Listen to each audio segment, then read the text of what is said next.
Lagi-lagi kasus suap terjadi di lingkup Direktorat Jenderal Pajak. Kali ini, Komisi Pemberantasan Korupsi KPK kembali mengusut dugaan suap di lingkungan Ditjen Pajak.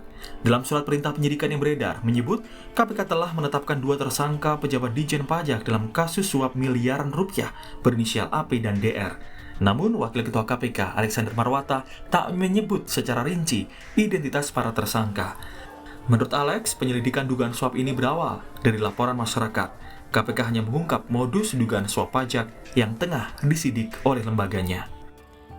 Karena bulan Maret dan bulan April itu adalah saatnya wajib pajak untuk melaporkan surat pemberitahuan tahunan, kami menghimbau, ini tindak pidana ini kan terjadi, dugaan tindak pidana korupsi suap ini kan terjadi karena ketidakpatuhan wajib pajak dalam membayar pajak. Ya. Mereka ingin pajaknya rendah, ya, dengan cara mempengaruhi aparatur pajak, memberikan sesuatu atau menjanjikan sesuatu agar pajaknya bisa diturunkan. Umumnya saya bilang, umumnya setiap tersangka yang ditetapkan tersangka itu kita cekal ke luar negeri. Itu saja jawabannya, simpulkan sendiri. Sementara itu, Indonesian Corruption Watch ICW menilai keterbukaan informasi KPK dibutuhkan. Menurut ICW, pernyataan KPK yang sebelumnya menyatakan dugaan suap pajak tanpa ada keterangan tersangka yang jelas bisa memberikan celah bagi tersangka untuk memusnahkan barang bukti. Yang pertama, para pihak yang terkait langsung dengan indikasi suap itu bisa saja kemudian melakukan upaya bersih diri ya dengan melarikan barang bukti atau bahkan mungkin menyembunyikan aset ya, mengubah aset dari hasil tindak pidana suap yang terjadi. Akan lebih baik jika KPK menyampaikan itu tatkala nama tersangkanya sudah diperoleh dan KPK bisa mengumumkan secara langsung ya penetapan tersangka dan juga modus operandi dari dugaan korupsi yang terjadi di Ditjen Pajak. Rabu minggu lalu, Menteri Keuangan Sri Mulyani mencopot seorang pejabat Ditjen Pajak karena diduga menerima suap dalam pengurusan pajak. Pencopotan dilakukan untuk memudahkan KPK menyidik kasus ini. Menurut Sri Mulyani, jika terbukti menerima suap, pejabat itu telah berkhianat dan melukai jajaran pegawai Ditjen Pajak yang saat ini tengah mengumpulkan penerimaan negara. Terhadap pegawai Direktorat Jenderal Pajak yang oleh KPK diduga terlibat di dalam dugaan suap tersebut, telah dilakukan pembebasan tugas dari jabatannya agar memudahkan proses penyidikan oleh KPK. Dan yang bersangkutan telah mengundurkan diri dan sedang diproses dari sisi administrasi ASN.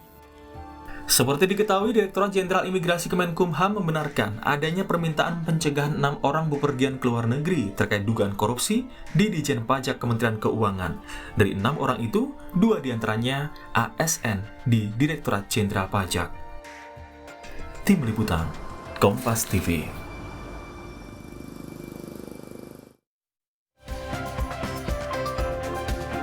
Ya, saudara, kasus suap pajak yang ditangani KPK kali ini bisalah disebut ironi, sebab dugaan suap pada pegawai pajak di Kementerian Keuangan ini ada harapan sebetulnya. Kita sedang mengumpulkan agar nilai pajak itu tinggi begitu dari pemerintah, karena pemerintah sedang membutuhkan uang. Nah, kemungkinan modus operandi dari korupsi atau dugaan korupsi di Ditjen Pajak adalah nilai pajak yang dikurangi atau diperingan. Ini adalah keinginan tentu dari banyak wajib pajak dimanapun itu terjadi. Dan ini kembali terjadi. Tentu kondisi ini sekali lagi memprihatinkan di saat pemerintah, dalam hal ini Kementerian Keuangan, sedang mendapatkan tugas untuk gencar meningkatkan penerimaan negara dari sektor pajak ini. Hingga kini belum ada pernyataan resmi dari KPK untuk penetapan para tersangka, kecuali bahwa membenarkan sedang melakukan penyidikan. Dan kami akan membahasnya dengan sejumlah narasumber yang hadir secara daring pagi ini untuk Sapa Indonesia Pagi. Ada Bang Masinton Pasaribu, anggota Komisi 11 sekarang di DPR RI, Bima Yudhistira, ekonom dari Lembaga Indef, dan juga ada Adnan Topanusodo, koordinator ICW. Selamat pagi untuk Anda bertiga, salam sehat dari kami. Ya, selamat pagi Mas Bayu. Selamat pagi Mas Bayu Dan teman-teman. Ya, ini wawasan bagi kita semua di bulan Maret. Ini bulan pajak kan, Bang Masinton, Bima, dan juga Bang Adnan ya. Dan ada ironi seperti ini begitu, di tengah situasi pandemi kita sedang mengumpulkan uang.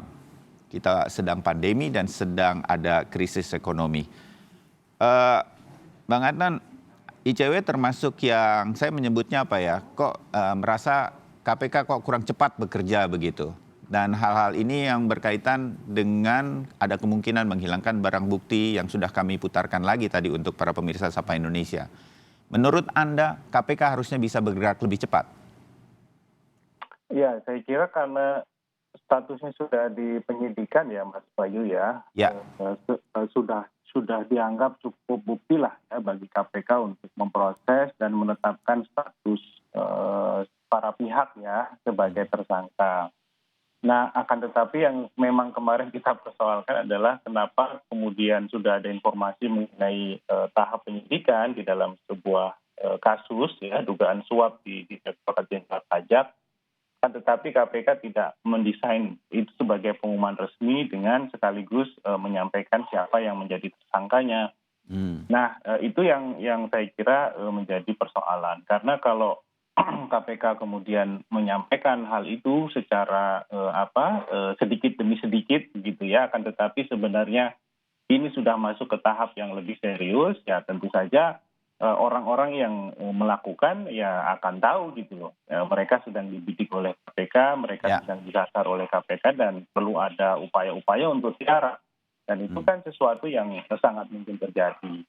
Nah, akan tetapi satu hal lagi Mas Bayu dan teman-teman, persoalan indikasi korupsi di Direktorat Jenderal Pajak ini kan memang persoalan yang sering muncul ya di berbagai kesempatan gitu ya. Bahkan kadang-kadang di tingkat daerah kepala kantor pajaknya kan juga sempat ditangani oleh penegak hukum begitu ya. Nah, ini perlu dilihat kembali seberapa sebenarnya penguatan pengawasan di tingkat internal Direktorat Jenderal Pajak juga sudah dibenahi begitu dilakukan. Ya, kita akan berikan catatan di situ, mumpung nanti ada Bang Masinton begitu ya.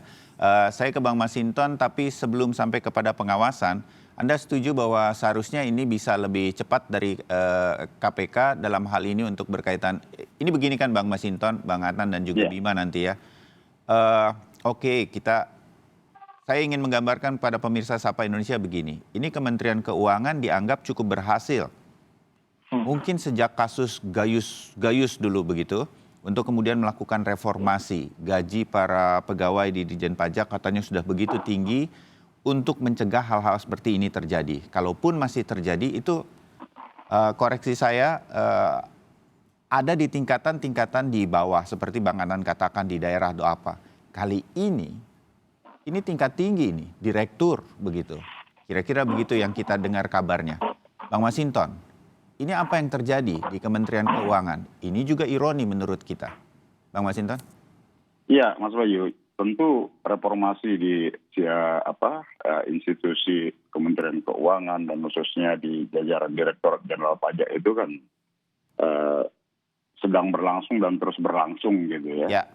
Ada tentu ada perbuatan oknum di pejabat di Direktorat Jenderal Pajak, tentu ini jangan sampai mempengaruhi insan perpajakan di Direktorat Jenderal Pajak yang itu pegawainya 42.000 lebih di seluruh Indonesia, dan mereka adalah tulang punggung ya atau urat nadi kita lah dalam sektor penerimaan negara begitu. Nah, tentu ini kan juga koordinasi antara KPK, Kementerian Keuangan yang membawahi Direktorat Jenderal Pajak untuk mengungkap ini menjadi sangat penting. Nah, Tentu sebenarnya ya reformasi yang sedang berlangsung di Direktorat Jenderal Pajak itu harus dilakukan terus-menerus. Ya kalau bisa memang sampai kemudian sistem pelayanannya, pelaporan dan lain-lain, pemeriksaan itu ya dilakukan dalam sistem digital untuk meminimalisir itu tadi. Ya. Nah, kalau kita lihat dalam era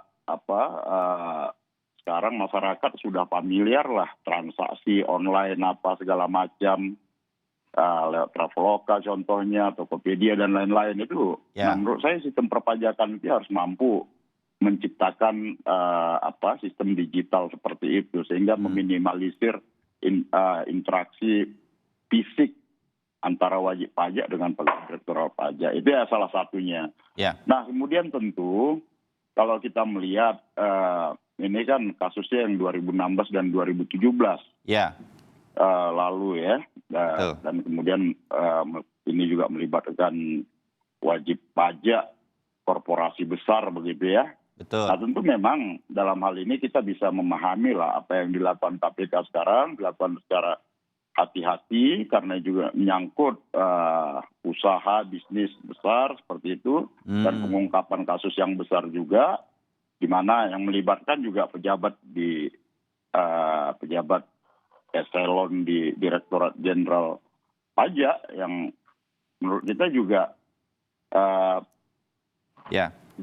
ya beberapa kasus-kasus pajak itu di level pejabat direktur itu tidak lagi masuk ke ranah hal-hal yang sebenarnya itu dikerjakan oleh kantor KKP gitu ya, kantor perwakilan pajak itu.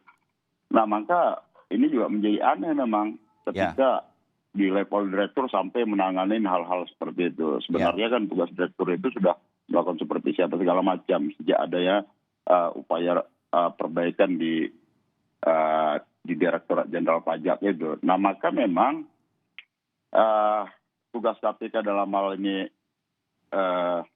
agak berhati-hati apa segala macam. Menurut saya nggak masalah ya. Sepanjang tentu KPK sudah memiliki alat bukti yang kuat apa segala macam, meminimalisir potensi heboh tadi karena juga menyangkut reputasi Indonesia juga di publik internasional karena ini menyangkut pelaku-pelaku usaha besar seperti itu. Nah tentu memang harus dihindari kehebohannya, tapi tanpa mengurangi ataupun menghilangkan substansi penegakan hukumnya dengan menyajikan alat bukti yang cukup di persidangan nanti dan kemudian mampu meminimalisir potensi-potensi penghilangan barang bukti lainnya. Oke, saya pindah ke Bung Bima. Bung Bima, dari analisa Anda, ini dari nada suaranya saja ketika diumumkan, Menteri Keuangan Ibu Sri Mulyani juga berubah wajah begitu waktu kita katakan. Mungkin ada kekecewaan bahwa situasi ini merugikan sekali, bukan saja bagi Kementerian Keuangan tapi bagi negara pada situasi seperti saat ini. Bisa gambarkan kepada kami, kalaupun ya kemudian kita mendapatkan informasi-informasi dari berbincang apa dan segala macam yang kadang-kadang off the record, saya katakan itu, ini puluhan miliar rupiah dari perusahaan-perusahaan besar begitu. Mengapa ini masih bisa terjadi di perusahaan besar yang seharusnya bisa membantu negara untuk memberikan masukan atau apa? Atau memang sudah tidak ada kepedulian lagi? Nah, semacam ini dari sisi ekonomi. Bung Bima? Ya, jadi sebelumnya itu banyak yang beranggapan bahwa adanya wajib pajak yang meminta keringanan pajak itu dianggap bahwa oke, karena pemerintah nggak memberikan keringanan pajak. Padahal ada itu kan? Padahal ya, dalam periode 2015 sampai 2019 saja, itu kan sudah ada paket kebijakan yang isinya keringanan pajak, macam-macam itu. Ya, apakah itu kurang cukup? Ya, pada tahun 2019 itu nilai untuk belanja pajak atau stimulus pajak, khususnya yang diberikan kepada para wajib pajak yang akap, itu nilainya 257 triliun rupiah. Kemudian setelah itu kan muncul Perpu untuk menurunkan tarif PPh badan itu sampai 20% di 2022.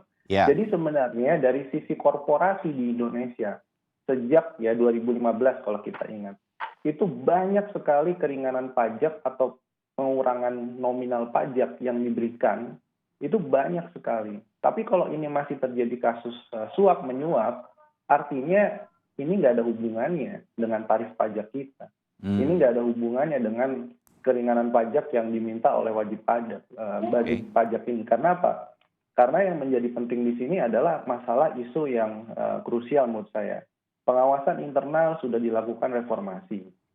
Tetapi satu hal yang paling penting dari pengawasan internal, whistleblower itu ada, sistemnya sudah lama, tetapi whistleblower itu tidak didorong dan disosialisasikan serta tidak diberikan motivasi bagi para internal karyawan di DJP untuk berani melaporkan atasannya. Karena dianggap ada sanksi sosial dan segala macam. Sehingga kan dalam beberapa kasus yang melaporkan justru masyarakat. ya, Melihat kok ini gajinya pegawai pajak sekian, tetapi memiliki tanah, memiliki properti sekian, ini nggak masuk akal, baru dilaporkan ditindaklanjuti oleh KPK misalnya. Tetapi yang paling mengetahui transaksi, termasuk Pak Pasinton tadi bilang, ada digitalisasi itu untuk menghindari komunikasi tatap muka dan segala macam, yang paling mengetahui adalah rekan sekantor dari Dirjen Pajak sendiri. ya. Jadi yang paling penting adalah whistleblower itu harus benar-benar berfungsi dengan kerahasiaan dan juga yang melaporkan itu justru diberikan reward atau penghargaan, bukan kemudian ada sanksi sosialnya. Ya. Itu yang nggak bekerja selama ini. Ya, Bung Bima, berarti reformasi yang dilakukan di Kementerian Keuangan, terutama di DJP, Direktorat Jenderal Pajak ini, belum sepenuhnya berhasil. Terbukti dengan ada dugaan kasus ini. Bung Bima? Ya sebenarnya modusnya kan nggak canggih-canggih amat ya. Jadi Ya. mulai dari perusahaan itu meminta kepada konsultan pajak. Di sini juga ada titik pentingnya adalah bagaimana pengawasan terhadap konsultan pajak karena dia adalah jembatan kepada para petugas Mereka lah mediatornya begitu ya? Betul, dia mediatornya dan inilah yang kemudian juga banyak yang lengah di sini pengawasan terhadap bukan hanya wajib pajaknya tapi konsultan pajaknya. Nah kemudian di situ sebenarnya bentuk modusnya juga nggak jauh beda dengan Gayus dulu kan yang terjadi sekarang, tapi nilainya memang besar. Yang artinya ini modus selalu berulang, artinya ada kecurigaan ya bahwa yang namanya reformasi termasuk renumerasi yang tinggi itu sebenarnya tidak berkorelasi juga terhadap yang namanya penurunan kasus. Karena modusnya tetap sama kok berani meskipun remunerasinya juga cukup tinggi. Nah ini yang jadi pertanyaan. Ya, pertanyaan ini saya lempar dulu sedikit ke ICW, Bung Topan. Berarti baik Bang Masinton, Bima tadi mengatakan juga ini selalu berulang. Yang ketahuan mungkin ini salah satu yang terbesar begitu. Kalau nanti kemudian diumumkan oleh KPK, kita ingin kepastiannya berapa sebenarnya begitu. Nah, di bawah itu mungkin masih banyak hal-hal seperti ini terjadi karena ada keinginan wajib pajak bukan tidak mau atau ngemplang sepenuhnya, tapi bisa dapat diskon lah, saya ingin mengatakan begitu. Kemudian konsultan pajaknya menawarkan sebuah jalan. Nah, kemudian ada di internal DJP, Direktorat Jenderal Pajaknya juga ada jalannya begitu, dalam tanda petik. Nah, semacam ini kan selalu terjadi. Baik bahwa kasus ini terungkap dan dilaporkan ke KPK karena ada pengawasan internal. Mengapa ini kemudian tidak bisa berjalan sedemikian rupa sehingga bahkan kasus kecil sekalipun itu nggak bisa dimain-mainkan lagi. Karena pajak ini sudah menjadi betul-betul menjadi kewajiban. Itu yang diterima oleh kita kan sebagai seorang wajib pajak juga, minimal sebagai individu begitu. Mengapa ini masih terus saja terjadi? Di mana titiknya menurut ICW sehingga ini kemudian benar-benar bisa tidak terjadi lagi atau paling tidak kasusnya harusnya makin sedikit, Bung Topan? Ya Mas Bayu, sebenarnya kalau kita bicara pajak, memang titik-titik rawannya kan banyak sekali ya. Ini samalah dengan bea cukai ya, Mas Bayu, mirip-mirip ya karakteristiknya. Dan sebenarnya kalau kita bicara titik-titik yang banyak itu, kita bisa kemudian pecah lagi ke dua tipe korupsi ya. Ya. Pertama yang petty corruption ini yang bicara langsung bicara terkait dengan public services ya, ketika orang ngurus NPWP, kemudian ngurus apa macam-macam itu ada biaya-biaya yang dianggap ekstra gitu ya. Tapi itu kan sesuatu yang dengan reformasi sudah mulai banyak dihilangkan ya. Ya. Karena masyarakat juga sudah nggak perlu lagi tuh membayar semacam gratifikasi kecil kepada para aparat pajak ya yang langsung melayani mereka. Nah, yang kedua itu yang disebut sebagai grand corruption-nya begitu, yang mana memang ini wilayahnya dilakukan ya permainannya itu di tingkat yang lebih besar, yang lebih berkuasa. Ya. Nah, kadang-kadang memang fungsi-fungsi pengawasan internal yang berlaku di lembaga publik itu mereka mungkin akan sangat efektif untuk menangani masalah-masalah yang langsung dirasakan oleh publik ya dalam bentuk tadi petty corruption. Tapi kalau sudah grand corruption di mana pelakunya itu adalah orang yang sulit untuk disentuh, sulit untuk dikendalikan, maka kemudian peluang-peluang itu masih terbuka. Apalagi ini berkelindan juga dengan misalnya kekuatan korporasi. Ya. Sesuatu yang tidak bisa kita hindari ya Mas Bayu dan yang lain, karena pada dasarnya orang ya kalau mau nggak bayar pajak kan gitu ya. Oleh karena itu selalu akan ada peluang untuk adanya permainan. Nah,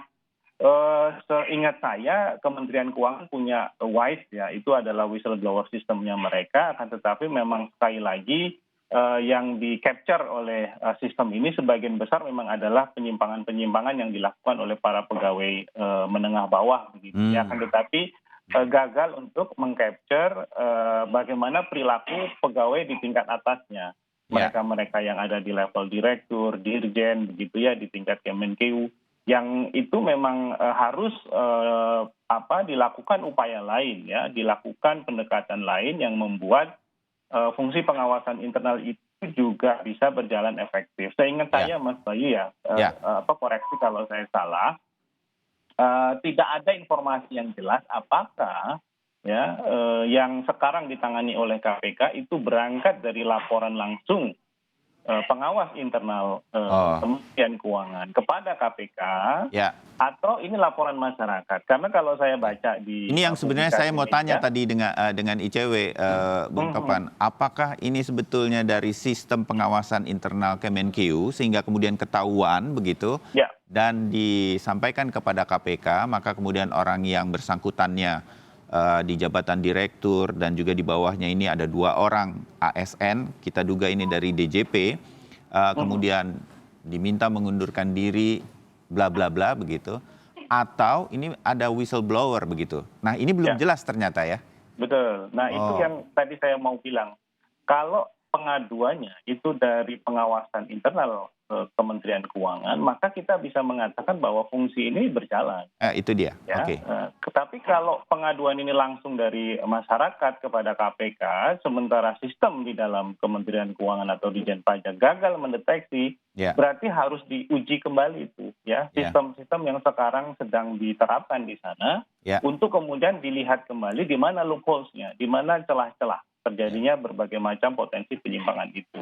Dan jangan lupa masyarakat mengetahui betul ini, bahwa ini terjadi di level yang cukup tinggi di Direktorat Jenderal Pajak, betul Bung Topan? Berarti ini kan kita duga lah, ini sistematis begitu sampai ke bawah. Jadi mungkin tidak akan berhenti pada 2 ASN begini, betul?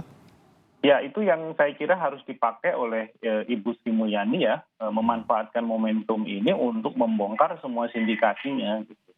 Membongkar semua pihak yang terlibat di Ditjen Pajak sekaligus bersih-bersih. Saya kira kalau itu dilakukan, masyarakat juga tetap respect ya, karena justru itu yang kita harapkan begitu.